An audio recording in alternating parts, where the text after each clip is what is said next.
నమస్తే. ఐబొమ్మ రవికి సజ్జనార్ గారు బంపర్ ఆఫర్ ఇచ్చినట్టు తెలుస్తుంది. సో దాని డీటెయిల్స్ తెలుసుకుందాం. ప్రస్తుతం మనతోటి సినీ రాజకీయ విశ్లేషకులు శ్రవణ్ కుమార్ గారు ఉన్నారు. వెల్కమ్ చెప్తాం. Hello sir. హలో సార్, అయితే ఇప్పుడు ఐబొమ్మ రవి గారిని అంటే ఇప్పుడు సజ్జనార్ గారు అంటే ఏమైనా జాబ్స్ ఏమైనా ఇప్పిస్తారా? ఇంతకుముందు శివాజీ గారు వ్యాఖ్యానించినట్టు. సో అదే విధంగా ఇప్పుడు ఎన్కౌంటర్ ఒకటి వచ్చింది కదా, ఎన్కౌంటర్ చేస్తారంటారు. ఎన్కౌంటర్ చేయాలి ఐబొమ్మ రవిని అని కళ్యాణ్ ప్రొడ్యూసర్ గారు అనడం అనేది అది ఆయన వ్యక్తిగత అభిప్రాయం అయినప్పటికీ సమంజసం కాదు. ఎందుకంటే ఆయనకు న్యాయం కావచ్చు, అట్లా అందరినీ చంపుకుంటూ పోతే ఆల్రెడీ జరిగిన ఎన్కౌంటర్ల గురించి ఎంత వివాదాస్పదంగా ఉందో మనకు తెలుసు. విచారణేతరం కూడా శిక్షించకూడదని భారతీయ చట్టాల మౌలిక సూత్రం అది. సో ఏది జరిగినా కూడా పోలీస్ చట్టం ప్రకారం చట్టాల్లో చెప్పిన ప్రకారం జరగాలి. ఒకవేళ కళ్యాణ్ గారికి బాగా నష్టం అనిపించేంత మాత్రాన ఇప్పటికిప్పుడు తీసుకెళ్ళి దాన్ని ఎన్కౌంటర్ చేయడానికి అవకాశం లేదు, ఎన్కౌంటర్ చేయకూడదు. అదొకటి రైట్. అయితే ఇప్పుడు కళ్యాణ్ గారు చెప్పినట్టు ఎన్కౌంటర్ చేస్తారా అనేది చర్చించాల్సిన అవసరం కాదు. ఇకపోతే ఈరోజు శివాజీ గారు అన్నారు, ఏమన్నాడు, అతన్ని బాగా టెక్నికల్ నాలెడ్జ్ ఉంది, వాడిని చెడు మార్గంలో వెళ్ళాడు అని మంచిగా వాడుకొని వాడిని మన మిలిటరీలో భారత దళాల్లో వాడుకుంటే టెక్నికల్గా ఉపయోగపడతాడు అనేది ఆయన చెప్పాడు. వాస్తవానికి మంచి ఆలోచన, ఒక ఆలోచన అయితే బాగానే, కానీ ఆ క్రిమినల్ మైండ్ సెట్ ఉన్న వాళ్ళని కీ రోల్లో వస్తే రేపు భవిష్యత్తులో ప్రమాదం అవుతుంది.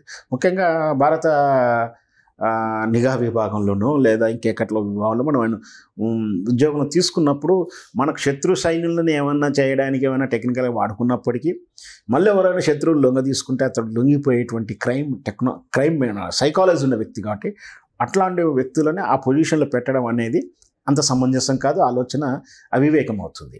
ఆయన మీద ఎంతో గ్రిప్ వచ్చి రియల్ లైఫ్లో నిజంగా ఆయన మారాడు అని అనిపించేటువంటి సినిమా హీరో క్యారెక్టర్ లక్షణాలు ఏదైనా ఉంటే చెప్పలేము, కానీ అట్లాంటి క్రైమ్ సైకాలజీ వాళ్ళు నమ్మి ఆ మిలిటరీలోకి పెట్టడం అనేది సమంజసం కాదు. ఈ విషయమే మీ సోషల్ మీడియా ద్వారా కానీ చాలా ప్లాట్ఫామ్లలో చర్చ జరుగుతున్న నేపథ్యంలో ఇంట్రాగేషన్లో పోలీసులు అడుగుతున్నప్పుడు ఆయన సహకరించకపోవడం కానీ ఈ మధ్యకాలంలో అంటే ఈ ఇంట్రాగేషన్ సందర్భంలో పోలీసులు చాలా రకాలైన టెక్నిక్స్ ఉపయోగిస్తుంటారు. ఎందుకంటే అరే బాబు తెలుసో తెలియక తప్పు చేశావు, అది జరిగిపోయింది, నీ లైఫ్ మంచి సెక్యూరిటీ వచ్చే బాధ్యత నాది, మీ పిల్లల్ని మంచి చూసుకునే బాధ్యత నాది, ఇట్లా ఏదో చెప్తుంటారు. నిజంగా చేయాలని ఉద్దేశం ఉంటుంది, లేకపోతే వాళ్ళని కొంచెం కూల్ డౌన్ చేసేస్తే, మైండ్ డైవర్ట్ చేసేస్తే క్రైమ్ తాలూకు రహస్యాలు అని చెప్పేస్తారు. రహస్యాలు చెప్తా, ఈ రహస్యాలు రాబట్టడానికి వాడిని సైకాలజికల్గా ట్రీట్ చేసేలో భాగంగా చాలా రకాల ముచ్చట్లు చెప్తారు. అంటే నీకు నేరం తగ్గించే, నీకు శిక్ష పడే మార్గం చెప్తాను, సాక్ష్యం ఎక్కడ దాచిపెట్టావు, మర్డర్ చేస్తే కత్తి ఎక్కడ దాచిపెట్టావు, నువ్వు జైలుకి వెళ్తే మీ పిల్లలు ఆగమైపోతారు, మీ భార్య జీవితం రోడ్డు మీదకి వస్తుంది, వాళ్ళని మంచిగా చూసుకునే బాధ్యత నీకుంది, మిమ్మల్ని అందరు న్యాయం చేస్తాము, ఏదో చెప్పి నీ శిక్ష తప్పించే మార్గం చేయరా అని చెప్పి అడుగుతాడు. అంటే సైకాలజికల్గా వాళ్ళని బాగా వీళ్ళ ట్రాప్లోకి లాక్కున్న తర్వాత నేరం తాలూకు సాక్ష్యాలు, దానికి తగినటువంటి క్రైమ్ ఆఫ్ సీక్వెన్స్ అంతా కూడా తెలుసుకునే ప్రయత్నంలో భాగంగా పోలీసులు అనుసరించేటువంటి రెండో రకమైన మార్గం. మొదటి రకం ఏంటంటే కొట్టడం. జనరల్గా కొడతారు, చట్ట ప్రకారం కొట్టడానికి వీలు లేదు. కొట్టడం ద్వారా కూడా లొంగ తీసుకోలేము, లొంగరు అనేటువంటి విధానం ఉన్నప్పుడు ఈ సెకండ్ పద్ధతి వాళ్ళదు. అయితే కొందరు ఆఫీసర్లు ఏమో డైరెక్ట్ థర్డ్ డిగ్రీ ఉపయోగిస్తారు. కొందరు బాగా అంటే జనరల్గా ఐపీఎస్ రేంజ్ వచ్చిన వాళ్ళు కానీ బాగా చదువుకుని వచ్చిన వాళ్ళు, కొంచెం సైకాలజికల్గా ఇంట్రావర్ట్గా ఉండేటోళ్ళు, సాఫ్ట్ క్యారెక్టర్ ఉన్న వాళ్ళు కూడా వ్యక్తిగతంగా కర్మ సిద్ధాంతాలు, ఏదో పూజలు పునస్కారం నమ్మేటోళ్ళు, పాపపుణ్యాలు నమ్మేటోళ్ళు కొట్టడానికి ఇష్టపడరు, కానీ వాళ్ళు డ్యూటీ చేయాలి కదా. అప్పుడు వాళ్ళు వెళ్ళుకునేటువంటి మార్గం ఏంటంటే సైకాలజికల్గా కొడతా ఉంటారు, వాడిని కూర్చోబెట్టి మంచి చెప్తుంటారు, లేదా చిన్న భయాందోళన గురి చేస్తారు. బాబు అయిపోయిందిరా నీ పని, ఇప్పుడు తెలుసుకోకుండా మాత్రం నిన్ను ఎన్కౌంటర్ చేస్తారు, లేకపోతే రేపు రాత్రి తీసుకొని ఎక్కడో కొట్టేస్తారు, నాకైతే తెలియదు, నేనైతే చేయను, ఆ సార్ మంచోడు కాదురా అని చెప్తాం. ఇట్లా రకరకాలుగా వాడిని చేస్తున్న భాగంగా వాడిని ఏదో చేస్తూ ఉంటారు. మరి ఇక్కడ సోషల్ మీడియా జరుగుతున్నటువంటి ఐబొమ్మ రవిని డిపార్ట్మెంట్లో తీసుకోవాలని ఇవన్నీ జరుగుతున్న నేపథ్యంలో బహుశా సజ్జనార్ గారు కూడా అట్లాంటి టెక్నిక్ ఏమైనా ఉపయోగించాడేమో.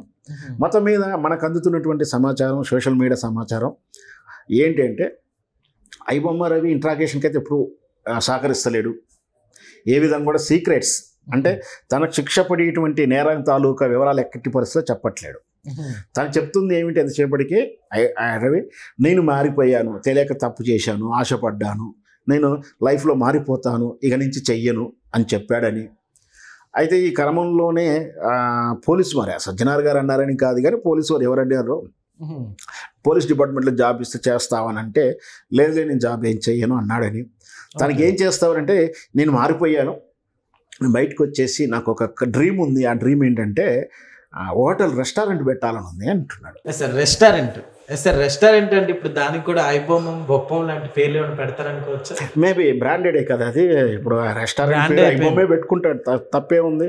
ఐబొమ్మ కూడా ఆయన పెట్టుకోవడం కూడా ఐబొమ్మ కానీ బొప్పం కానీ ఆయన పెట్టుకున్నప్పుడు సినిమాలో ఏ విధంగా మైలేజ్ ఉందో చూసాం, ఫేమస్. ఇప్పుడు ఆల్రెడీ ఆయన అరెస్ట్ అయిన తర్వాత కూడా అదే పేర్లతోటి కొంచెం స్పెల్లింగ్స్ మార్చి మనం గతంలో చెప్తాం. ఆ స్పెల్లింగ్స్ మార్చి కూడా ఇంకా ఫేక్ కొన్ని వెబ్సైట్ క్రియేట్ అయినప్పుడు బ్రాండెడ్ ఉన్నప్పుడు పెట్టుకోవడం తప్పేం లేదా, పెట్టుకోవచ్చు. రెస్టారెంట్ పెట్టి ఐబొమ్మ అని పెడతాడు, దాంట్లో కూడా ఈ టెక్నికల్ ఏమన్నా టైటిల్స్ పెట్టుకుని ప్యాకేజీలు కూడా పెడుతుండొచ్చు, బాగా కలిసి వస్తుందని కూడా చెప్పుకోవచ్చు కదా. ఖచ్చితంగా ఐడెంటిఫికేషన్ అయితే ఉంటుంది హోటల్ అయితే. ఎందుకంటే మాస్ కూడా పెరుగుతుంది, క్రౌడ్ కూడా బాగా వస్తారు. ఎందుకంటే యూత్ అంతా కూడా ఫాలోయింగ్ ఉంది, మిడిల్ క్లాస్ ఫాలోయింగ్ ఉంది. మనం చూసాం ఫ్యాన్సీ ఫాలోయింగ్ ఎలా ఉంటుందంటే కుమారి ఆంటీ క్యాంటీన్, ఆ భోజనం అందరూ ఆ లైన్లో మొత్తం 30 క్యాంటీన్లు అంటే భోజనం స్టాల్స్ అయితే ఉన్నాయి. కానీ కుమారి ఆంటీ దగ్గర ఎందుకు ఫేమస్ అయ్యింది, అక్కడే డిమాండ్ ఎందుకు వచ్చిందంటే జనం వేలం వెర్రే అనగా ఫ్యాన్స్ ఫాలోయింగ్ ఫాంటసీ ఉంటుంది కాబట్టి. ఒకవేళ ఐబొమ్మ రవి అనేవాడు బయటకు వస్తే పెడితే రెస్టారెంట్ బాగానే క్లిక్ అవుతుండొచ్చు.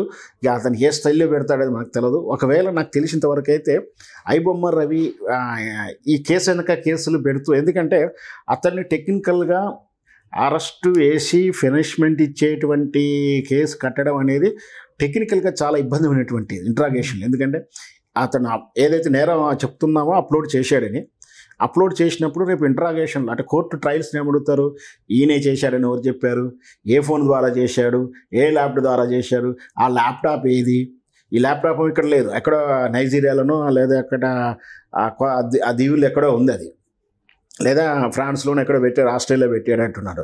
మరి ఎక్కడ పెట్టాడో తెలియదు, అక్కడి నుంచి తీసుకురావాలి.